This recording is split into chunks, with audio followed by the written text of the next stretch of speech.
I did my bachelor's in communication and development, and then I moved to environmental studies for master's. And now I feel that I haven't done enough to communicate these results because I got into research. And so I want to really do this side by side, also build not just my own, but also my neighboring people's capacity. But I have a question, because when I tried to do this, there was a time when we went to a community for water scarcity issues in India, near Delhi.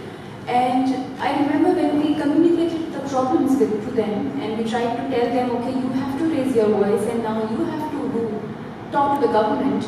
They kind of look up to us also, not just for solutions, but how they can imply these solutions. The expectations with the communication developers are really high. And sometimes you feel lacking in terms of how many solutions you can give them. So I just want to know, how do you make sure that this communication keeps going on and their expectations are met in the end, or at least they get enough information to access those solutions? I suppose it's considering carefully as you're developing the communications, you know, how much agency the target audience has. So I think you've given us a valuable idea there for something to include in the manual, because that's what it comes down to, isn't it? I mean, it's partly about expectations, but it's partly about how much agency they have, and you know, how many resources they can muster, which includes their own time, as much as money as their time, you know, everything. And we have to be conscious of that, you know, to not ask them to do more than is realistic and then create frustration. That would be my thought. I think this is where, you know, partnerships play such a critical role, and identifying at the onset who else is doing work in this area, who else is actually going to drive the solutions. Because I think for researchers it's kind of difficult to be able to deliver on a solution. All you can do sometimes is to identify the problem and recommend some solutions, right? But I think there's another step, which is mapping out the doers, because I once had someone say to me, you know, there are different types of people that you need. There's a connector, there are doers, there are, you know, strategists. So you have to map out these different roles that people can play in order to support the community's needs. So that would be my other suggestion. On behalf of the PCCB, I wanted to ask, what's your feeling about the PCCB attempt to go beyond actually our mandate with the event like this, and the ideas of creating networks and trying somehow to put together various non-state actors that wouldn't have met unless in a space created for them, which we want to prolong through Facebook virtual hub. What would you have as suggestion for us to make it durable and also useful for your constituents? I think it's a great pilot initiative, but I'd like to emphasize the point from earlier in the talk about the importance of taking stock, you know, the monitoring and evaluating piece, and adapting as you go, because Lynn Rudder and the whole team at the PCCB have done such a professional job, you know, and very inclusive in linking up with partners on this online initiative and getting the Facebook page up and running. And I think it has a lot of potential, and let's see how it goes. So for everyone who ends up watching this as a live stream broadcast or as a recording, please feedback and share with your Facebook friends and comment on it, and you know, and really get the online conversation going. But I'll tell you a story of failure, okay? Because we need to learn from failure as well. So I was part of a CDKN project, a project within the broader CDKN initiative, which set up a LinkedIn group. And honestly, it didn't go anywhere, because it was off the back of a conference when many of us got together. There were perhaps, you know, like 50 members who had all met at the conference, and it had the ingredients for success. And, you know, keeping up an ongoing conversation and exchange of best practice, but people just didn't go on there. So, you know, sometimes you try things and they don't work, and then you move on and you try the next thing, and that's okay too. Maybe it would be nice to also hear some citizen science examples, because you highlighted it in your presentation.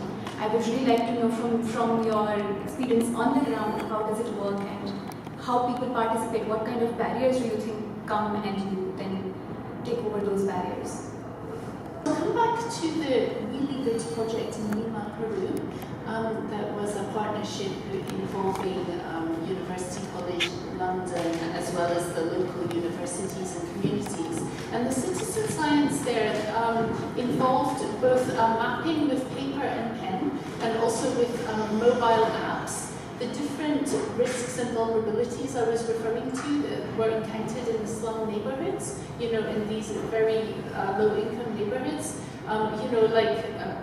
Erosion of buildings, again, the same kind of issues as we've seen in the Indian example of you have the intermittent rainfall and the clogging of waterways and the sanitation infrastructure that is not working, and so climate change is exacerbating the existing vulnerabilities, and these they're not kind of large catastrophic changes, but the small accumulation of the risks that was negatively impacting people's health and well-being. So it was really a fantastic effort by that partnership to capacitate the local citizens using the mobile apps that they shared the equipment, and also using more conventional techniques with mapping to show where the different vulnerabilities were, and then to aggregate the information together and compile it into some kind of public display that everyone could see together.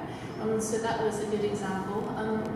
There was another example in some Jamaican watersheds which we funded, and the University of the West Indies Mona campus did a great job. This again was using a mobile app and an existing platform that they tailored for their use, and it was informed by the historic observations of rainfall patterns and the future projections, which were downscaled for these watersheds, to show what the likely rainfall patterns were going to be, and it was mapping the existing hydrological flows using community data, and also what some of the exposure was of the different community assets. So at first they went to the local universities and local government, but then they reached out and asked for community groups as well to get training in how to use the mobile app and to collect data. So that was very successful.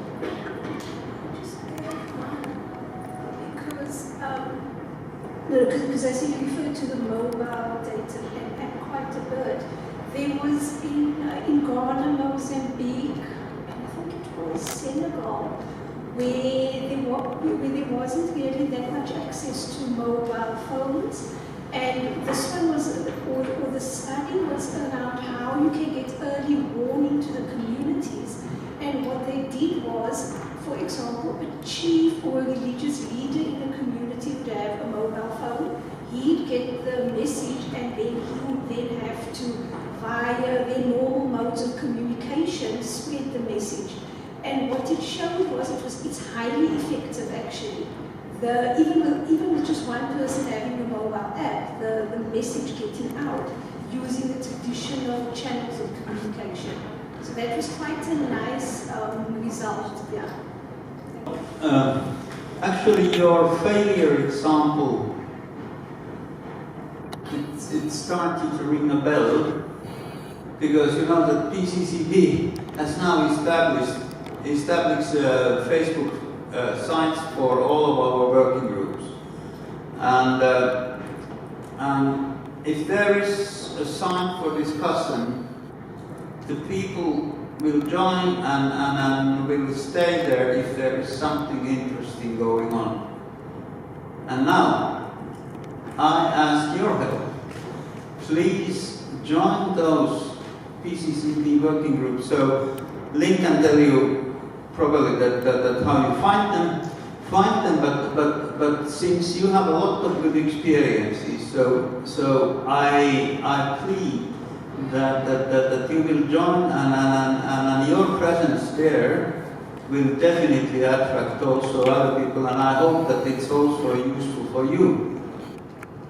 So thank you in advance.